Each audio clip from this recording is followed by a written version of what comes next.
Bonjour tout le monde. Viens à Jésus, il t'appelle aujourd'hui. Malgré ta misère extrême, aujourd'hui viens à lui. Il pardonne, il pardonne, il pardonne aujourd'hui. Reçois le salut qu'il donne, aujourd'hui viens à lui. Quel amour que le Seigneur a pour nous. Quel privilège d'être là ce matin. Nous allons lire ce matin dans le livre de Luc chapitre 17, les versets 11 à 19. Alors qu'il se rendait à Jérusalem, Jésus longea la frontière entre la Samarie et la Galilée. À l'entrée d'un village, 10 lépreux vinrent à sa rencontre. Ils s'arrêtèrent à distance et se mirent à le supplier à haute voix. Jésus, Maître, aie pitié de nous.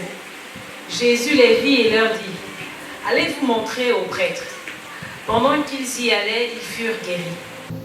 L'un d'eux, quand il se rendit compte qu'il était guéri, revint sur ses pas en louant Dieu à pleine voix. Il se prosterna aux pieds de Jésus, face contre terre, et le remercia. Or, c'était un Samaritain. Alors Jésus dit, ils sont bien 10 qui ont été guéris, n'est-ce pas? Où sont donc les 9 autres? Il ne s'est donc trouvé personne d'autre que cet étranger pour revenir louer Dieu? Puis s'adressant à ce Samaritain, il lui dit, relève-toi et va, parce que tu as eu foi en moi, tu es sauvé. Alléluia. Amen. Le thème de ce matin, c'est la distanciation. Nous allons le comprendre. C'est quoi la distanciation? C'est prendre du recul par rapport à une situation, à un événement. C'est vrai que la Covid-19 en 2020 nous a fait beaucoup mal, mais pas que. Parce que c'est que je sais que parmi nous ce matin, il y a des gens à qui le Seigneur a visité dans leur maison. Il y a des gens à qui le Seigneur a élevé au grade de vaillants héros. Le récit de la lecture de ce matin que nous venons d'entendre nous parle de 10 lépreux qui vont à la rencontre de Jésus. Mais pour quel but? D'abord, comprenons que prendre une décision d'aller vers Jésus-Christ, ce n'est pas une décision prise au hasard. D'ailleurs, comme dans le chapitre 3 et le verset 3, Amos nous le dit bien. Amos pose bien la question fondamentale, celle de savoir si deux hommes marchent-ils ensemble sans en être convenus. Donc les 10 lépreux se sont convenus, ils se sont concertés, que voilà ce que nous allons faire. Mais de qui ils ont reçu cette information? Ils sont les lépreux. Et ils sont en quarantaine, en confinement. Oh, aujourd'hui, on va sortir les vieux mots qui nous ont fait mal. Pourquoi? Parce que leur situation ne leur permettait pas d'avoir cette affection, ne pouvaient pas avoir ce contact fusionnel avec les gens ni normaux, qui pouvaient braver la maladie pour aller rendre visite, pour aller soutenir. Et pourquoi pas aller prendre soin avec toutes les communautés vitales. Et à chaque déplacement, il fait du bien. Donc, ils ont reçu l'information selon qu'il y a un homme qui fait du bien aux gens. Rien qu'à son toucher, rien qu'avec sa parole, rien qu'avec le symbole. Il guérit, il ressuscite les malades, les paralytiques marchent, les aveugles voient, les morts ressuscitent. Et ils ont donné ces informations. J'imagine que dans leur concertation, ils pouvaient se dire, si un jour ils passaient par ici, on va chercher le rencontrer. Ils avaient une décision ferme, une déclaration forte. Une décision ferme, motivée par la foi, précède le miracle. Donc, les 10 lépreux, conscients de leur statut, ils savaient qu'ils ne pouvaient pas s'approcher. Ils avaient un statut, ils étaient de leur statut répugnant, des personnes chosifiées. des personnes stigmatisées. Ils ne pouvaient pas être ensemble avec tout le monde. Alors ils se sont dit, non, mettons-nous à part. La Bible déclare au verset 12, comme il entrait dans un village, 10 lépreux vinrent à sa rencontre, se tenant à distance, ils élevèrent la voix. Jésus, Maître, aie pitié de nous. Et ce qu'il veut, que tu puisses ouvrir la bouche et qu'il puisse voir que tu te reconnais en lui. S'il te voit vrai et sincère, il va te bénir. Rappelez-vous d'une vidéo qui avait circulé la première année du magistère du président, de notre président de la République, où il y a quelqu'un qui filmait, le président passait qui était à 15-20 mètres sur une piste à pied, et le président passe, et le président dit, ça va? Oui, ça va. Vous avez suivi cette vidéo? Oui, ça nous a fait mal. Le président est passé. Frères, sœurs, il en est de même pour nous par rapport à notre situation. Même si tu te tiens au bon endroit, Jésus peut passer. Si tu ne cries pas à lui, il ne fera rien pour toi. C'est pas ce qui te retient depuis des années d'être au même endroit. Tu ne grandis pas. Je ne sais pas pourquoi tu es un nain spirituel. Jésus encore est dans la salle. Si un homme a posé la question, il a tenté de passer. Lui qui a tout, les choses du Gabon entre ses mains. Il pouvait changer la vie de cette personne, de toutes ces personnes en un clin d'œil. Même celui qui filmait. Quelquefois, nous ratons les bénédictions. Jésus nous pose la question, est-ce que ça va? Réponds. Dis simplement ton problème. Seigneur, je suis malade. Seigneur, je n'arrive pas à décoller avec toi parce que je n'arrive pas à me départir de telle situation. Tu ne vas pas continuer à être la même personne. Non. Il y a certains qui sont dans les assemblées qui sont comme un ballon de football. C'est Jésus lui-même qui parle à Israël. Vous pouvez le lire dans Luc 19, 44. Tu peux être au bon endroit et ne pas bénéficier de grâce. Tu vas dire à Israël, parce que tu n'as pas connu le temps où tu as été visité. Les bénédictions ont survolé. Dieu parle encore, Dieu parle toujours. Mais parce que tu ne saisis pas l'opportunité, cette occasion où Dieu te parle, les bénédictions passent. C'est Jésus qui pleure sur Israël, il parle sur Israël, il dit, parce que tu n'as pas connu le temps où tu as été visité. Il y a un temps pour toutes choses. Dans le livre de Jean, le chapitre 5, les versets 1 à 9, je crois, la Bible dit qu'il y avait une salle. Dans cette salle, il y avait une piscine. Une salle où il y avait les paralytiques, les aveugles, les boiteux, vraiment tous les malades possibles, avec toutes les infirmités possibles. Et l'Esprit de Dieu descendait de temps en temps dans la piscine et faisait mouvoir l'eau. Une fois que l'eau bougeait, c'est lui qui descendait le premier.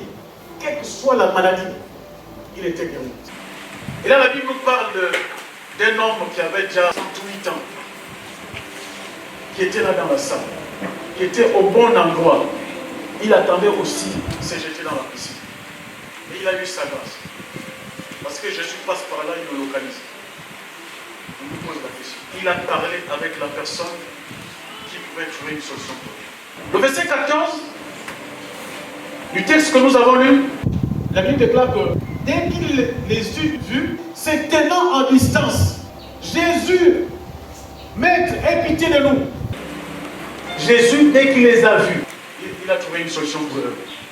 Nous voyons dans Marc 3, le verset 14, la Bible dit qu'il va choisir 12 disciples pour les avoir avec lui. J'ai lu aussi dans Marc 10, le verset 46, la Bible dit que lorsqu'il partait de ville en ville, de village en village, une assez grande foule le suivait. Pour ce qu'il faisait, pas pour ce qu'il était. Alors que les disciples étaient avec Jésus pour ce qu'il était. Dans nos églises, dans nos assemblées, il y a ceux qui sont là pour ce qu'il est, Jésus-Christ, et d'autres pour ce qu'il fait. Pour ce qu'il fera, parce qu'il est Dieu, mais tout à coup, il va nous surprendre, il fera le miracle. Tu dois prendre conscience de ton état, de ton statut. Première chose que les lépreux ont fait, ils ont pris conscience de leur statut. Tu dois te séparer et t'éloigner de certaines choses. Te mettre à un endroit visible qui te permettra à la fois d'être audible et vu par Jésus. Dans notre position, puisqu'on craint plus les hommes, croyant tromper Dieu, ne trompe pas Dieu. Ne cherche pas à te faire plaire les hommes. Ne te trompe pas. Il ne faut pas te tromper, il ne faut pas te mettre le doigt dans l'œil. tu ne vas pas grandir, tu ne vas pas évoluer. C'est pas ce que Dieu nous demande. Tu cherches à faire plaisir à Dieu. Dans Galates 6, 7, qu'on ne se moque pas de Dieu. Ce que l'homme aura semé, il le moissonnera. Et dans Hébreux 4, le verset 13, qu'est-ce qu'il dit? Nulle créature n'est cachée devant lui, mais tout est à nu et à découvert aux yeux de celui à qui nous devons rendre compte. Nous sommes nus, ou parfois l'usurpation des titres, c'est un péché. Moi, les gens m'appellent toujours doyen. Je dis, non, je ne suis pas doyen. Je suis personne de ressources. Le conseil des sages. Donc, oh, le sage, ok. Encore que si vous m'appelez au sage, j'aspire à être sage. Parce que j'ai besoin d'être sage. Il bien cerner les problèmes. Usurpation des titres. Oh, je suis intercesseur. Parce que tu as l'intercession. Est-ce que toi aussi tu intercèdes? Quelquefois tu rentres bourré chez toi à la maison, tu intercèdes avec le verbe. Quelquefois ta vie n'est pas normale, mais tu intercèdes avec ça. Usurpation des titres. Frère, sors de ce milieu. Sors de cet endroit, mets-toi à distance, mets-toi à l'écart. Et lève ta main, crie que Seigneur, j'ai besoin de toi. Aie pitié de moi, le Seigneur viendra. Il y a des évangélistes, moi je les reconnais. Tu sens le fardeau. Il y a des intercesseurs. Je ne dis pas que ça n'existe pas. Mais toi, ce n'est pas ta place. Usurpation des titres. Sors de cet endroit. Mets-toi à distance. Que le Seigneur puisse te voir et que tu puisses crier et il va te bénir. Nous avons vu ici que les listes ont été guéris. J'en arrive. Pendant qu'ils étaient en train de marcher, les listes sont guéris. Mais il n'y a qu'un seul qui est réparti vers Jésus pour le glorifier. Ils étaient 9 contre une seule personne. Mais il a pris la bonne décision. Parce qu'à la fin, le Seigneur va mettre un saut qualitatif sur sa vie que lève-toi, lorsqu'il était prosterné, lève-toi, va. Ta foi t'a sauvé. La Bible déclare, dans les psaumes de David, chapitre 25, verset 14, dit, d'autres versions disent que Dieu confie ses secrets à ceux qui le craignent. Et une autre version dit que l'amitié de Dieu est pour ceux-là qui le craignent. Mais si je ne m'approche pas de Dieu dans sa parole, comment il peut me confier ses secrets? Je vais terminer avec ce passage que nous connaissons tous. Ésaïe 59, les versets 1 à 2. Non, la main de l'Éternel n'est pas trop courte pour sauver, ni son oreille trop dure pour entendre. Mais ce sont vos cris qui mettent une séparation entre vous et votre Dieu. Ce sont vos péchés qui vous cachent la face, qui vous cachent sa face et l'empêchent de vous écouter. Qu'est-ce qui crée la distance? Qu'est-ce qui crée la séparation avec ton Dieu? Prends l'attitude des 10 lépreux qui sont sortis de ce milieu. Ils se sont tenus à distance. Reconnais d'abord ton statut. La Bible déclare que eux, ils connaissaient leur statut. Se tenant à distance. Parce qu'ils avaient peur d'être lapidés. Mets-toi à l'écart, oui. Mais ouvre la bouche, crie à Jésus pour sortir de cette situation. Le dernier mot que Jésus va dire à la personne qui est venue avec la reconnaissance. Lorsque Jésus t'a fait du bien, il faut être reconnaissant. Puis Jésus lui dit, lève-toi, va, ta foi t'a sauvé. S'il y a quelqu'un qui est prêt à prendre la distance, se mettre à un endroit visible et audible où il pourra être entendu par Jésus-Christ, tu es la bienvenue. Tu pourras te lever et venir ici. Viens à Jésus, il t'appelle aujourd'hui. Malgré la misère extrême, aujourd'hui viens à lui. Il est grâce, il est grâce, Que tu prennes la résolution et de tenir à distance. Parce que la situation est restée trop longtemps. Le Seigneur veut. Il veut te voir. Il veut t'entendre crier. Il veut te voir lever la main. Moi, de vous tenir debout. Nous allons prier. Alors ce matin, le sage nous a parlé de la distanciation. Je vais te dire que à ce point, la distanciation qui crée la distinction. Alléluia. Distance-toi pour créer la distinction avec le Seigneur. Tu es là ce matin. Voici ce qui se passe souvent dans ta vie. C'est que souvent tu as de l'engouement pour faire des choses. Tu as comme le cœur qui brûle. Mais après, il y a comme cet esprit de découragement qui te tient.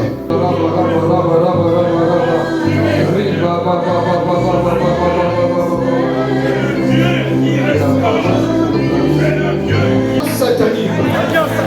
Au nom de Jésus, tu n'as plus la prise sur ma vie à cause du sang de l'agneau qui a coulé sur la croix de Golgotha. Alléluia. Un parfum qui danse, un parfum mélodie. Dans l'eau est tourné, je me donne un parfum, Seigneur. Je me donne un parfum pour toi. Je me donne un parfum, Seigneur. Je me donne un parfum pour toi. Je me donne un parfum, Seigneur. Je me donne un parfum qui chante, un parfum qui chante, un parfum qui danse, un parfum mélodie. Que l'on est tout monnaie, un parfum.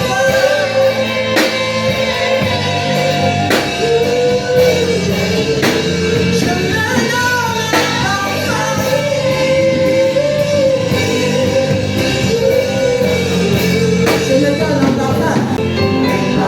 qui chante, un parfum qui danse, un parfum mélodie.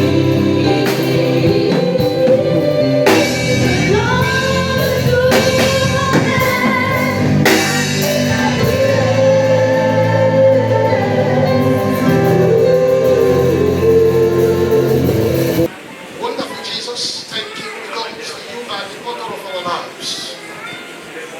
We have received a word from you. A word for these times and to know everything that is our weakness so that we can be able to cry out unto you. The Bible declares that looking unto Jesus, the author and the finisher of our faith, give us the strength to stand boldly and confidently in our places of businesses, in our places of works, in our offices, and everything that are involved, that we can be able to defend your interest, the interest of the kingdom of God, in the name of Jesus Christ. Father, we are blessed and highly favored. This week, we'll receive the strength to speak to somebody in order to revive, in the name of Jesus Christ. Nous sommes bénis et nous serons bénis parce que la bénédiction vient de toi qui nous a confié ta mission. À toi seul soit la gloire. Au nom de Jésus que nous avons prié. Amen. Amen.